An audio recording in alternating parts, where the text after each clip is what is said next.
Decoding DX is proud to be supported by AMBOSS, a medical education platform with an expansive resource library and USMLE-style question bank.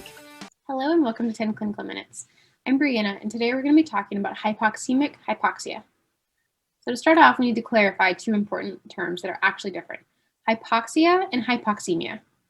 Hypoxia is the state of having insufficient oxygen delivery to any of the tissues in the body. But hypoxemia is low oxygen in the blood. We're going to focus on hypoxemia in this presentation, but it's important to realize that there are other potential causes of hypoxia, such as anemia, other toxins, or ischemic processes. However, especially in the hospital, one of the more common causes of hypoxia is hypoxemia, and that's what we're going to focus on for the rest of this video. We have to start off with understanding the normal. Normal gas exchange happens when we have a normal alveolus with a normal alveolar capillary. Carbon dioxide is exchanged from the blood to the alveolus, and oxygen is exchanged from the alveolus to the blood. This establishes a really important concept called the AA gradient. This is the difference between the oxygen in the alveolus and the oxygen in the arteries. The oxygen from the arterial blood is pretty easy to get on an ABG, but to calculate the pressure of the oxygen in the alveolus, we have to use an equation that's pretty complicated, so I really encourage you to use an online calculator for this. Once we get the AA gradient, we can compare that to what should be normal for this patient, and that changes based on their age because of chronic changes that happen in our lungs as we age. The approximation of a normal AA gradient for someone is their age in years plus 10 divided by 4. If the AA gradient is about what you would expect for their age, then that tells you that their pulmonary system is working appropriately. This is really important to differentiate between different causes of hypoxemia that we'll go through later. If the AA gradient is normal, that tells you that the etiology is not in the lungs. So the first etiology that we're going to talk about is a shunt. A shunt happens from either a cardiac or a pulmonary pathology. It happens when the blood goes from the venous to the arterial side without being oxygenated. In the pulmonary system, this can happen when there's something blocking the ability of air to get to the capillaries. This means that the carbon dioxide can't get out and the oxygen can't get in. This can happen from a couple different causes in the pulmonary system, and they're all pretty severe. It would be pretty massive severe pneumonia, ARDS, or some sort of obstruction of the airways. In the cardiac system, this can happen from an ASD, a VSD, or from very severe pulmonary hypertension. The shunting in pulmonary hypertension happens when the pulmonary arterial pressures get so high that it actually overcomes the pressures in the left side of the heart. And so it opens the physiologically existing shuntings that can happen between the right and the left side of the heart, thereby creating what would be a functional VSD. The AA gradient will be increased because there's something going wrong with the gas exchange in the lungs. And very importantly, supplemental oxygen will not improve the hypoxemia in shunting. Again, hypoxemia from shunting cannot be fixed by supplemental oxygen. This is really important both for diagnostics and for treatment. If your patient is hypoxemic and they don't improve with supplemental oxygen, that tells you that there could be shunting going on. That also tells you that supplemental oxygen is not going to fix the problem, and you need to find another way to stabilize them until you can fix whatever is going on. Next up is a diffusion barrier. A diffusion barrier happens when there's something in between the alveolus and the capillary that's not normally there. When there's something disrupting the interchange between the alveolus and the blood, we get an interesting effect. The carbon dioxide is still able to diffuse okay, but the oxygen takes a lot more time to diffuse, and so we're able to get rid of the CO2, but we're not able to get in enough oxygen. This is because carbon dioxide diffuses about 20 times faster than oxygen. What exactly this barrier is varies depending on the pathology, and I like to break it down based on the type of barrier that it is. So there could be some sort of tissue, which would be like pulmonary fibrosis, or fluid from pulmonary edema, pus from some sort of inflammation, or blood in diffuse alveolar hemorrhage. An important diagnostic clue to a diffusion barrier is that the hypoxemia is worse with exertion.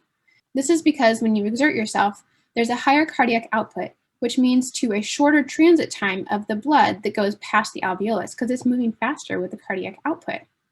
With this shorter transit time, it gives the oxygen less time to do its slow diffusion across that barrier to get into the blood. So you're giving the oxygen less time to have a chance to get into the blood. If the diffusion is already pushed to the max and then you increase the speed of the blood going by, you're simply not going to be able to get enough oxygen into that blood. Key clinical clues for a diffusion barrier problem is that the partial pressure of oxygen will get worse with exertion, but the carbon dioxide will be about normal. So you'll have hypoxemia without hypercarbia. The AA gradient will be increased because this is primarily a problem in the gas exchange system. And if you give the patient supplemental oxygen, their arterial oxygen can improve or even normalize, depending on how severe the diffusion barrier is. This is because if we flood the alveoli with extra oxygen, that gives a lot more oxygen, more chances to diffuse into the blood. So even if it takes a longer time for them to do that, there's more of them available to be able to get into the blood. Next up is VQ mismatch, and this is the most common cause of hypoxemia. V stands for ventilation, or air movement into the alveoli, and Q stands for perfusion, or blood flow past the alveoli. VQ mismatch happens when good blood flow is disproportionate to good airflow. This can happen in a variety of diseases like obstructive diseases, pulmonary emboli, various things that can fill the alveoli, or other interstitial diseases.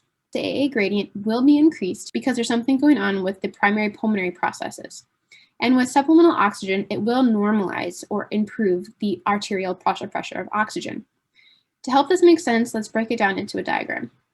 Let's say we have about 20% of blood flow going to good alveoli and 80% of blood flow going to bad alveoli, meaning disease from some sort. The good alveoli are going to have good gas exchange, giving that blood normal arterial oxygen of about 100. But the bad alveoli, with 80% of the blood, are going to have poor gas exchange, leading to a lower arterial oxygen from them, about, let's say, 60. But because there's a lot more of the blood with the diseased alveoli, that's going to disproportionately affect the net systemic arterial oxygen. We have to do a little bit of math to get to this, but if you follow my math, it'll work out, and we'll get an arterial oxygen of about 68. This is very low compared to what we normally would have of about 100. But let's say we give some supplemental oxygen to try and help treat this patient.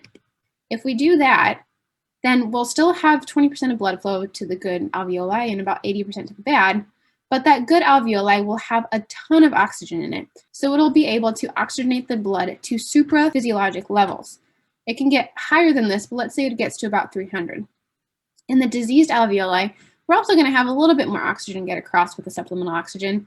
Not quite to normal, but maybe a little bit more, so let's say it's up to 70.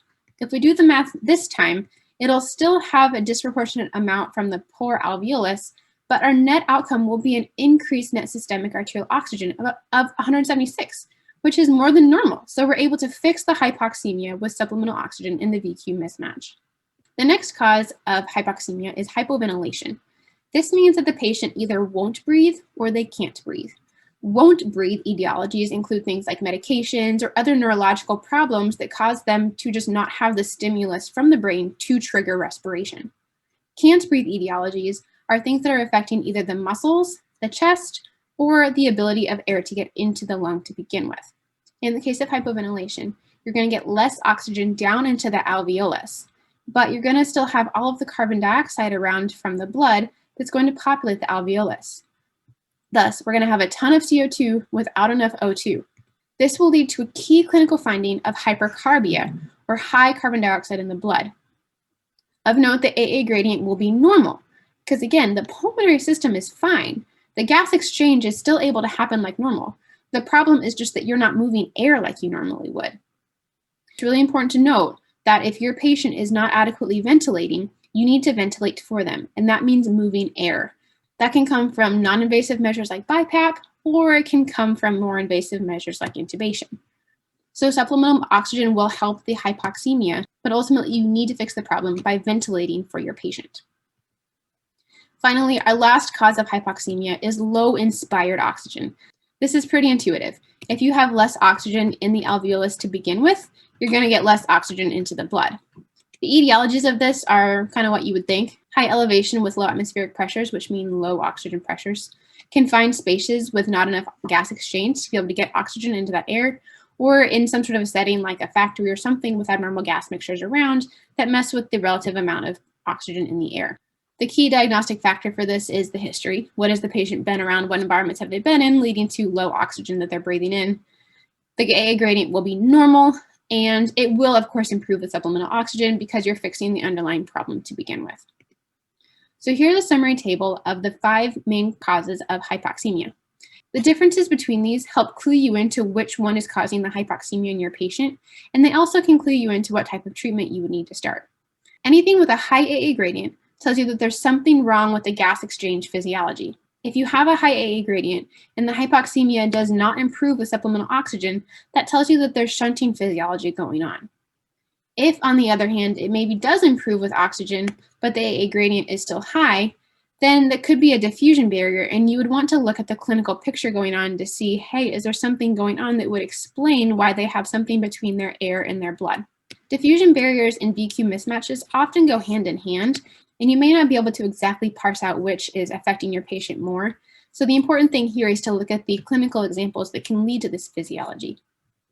Finally, if your AA gradient is normal, you want to look at your PaCO2 or your carbon dioxide in your blood. If it's high, that's telling you that your patient is hypoventilating or not moving air because they either won't breathe or they can't breathe. And then, of course, if your patient has been in some sort of an environment with low oxygen in the air, that explains their low oxygen in the blood, and you can fix that just by supplementing their oxygen or getting them to an environment with normal oxygen in the air.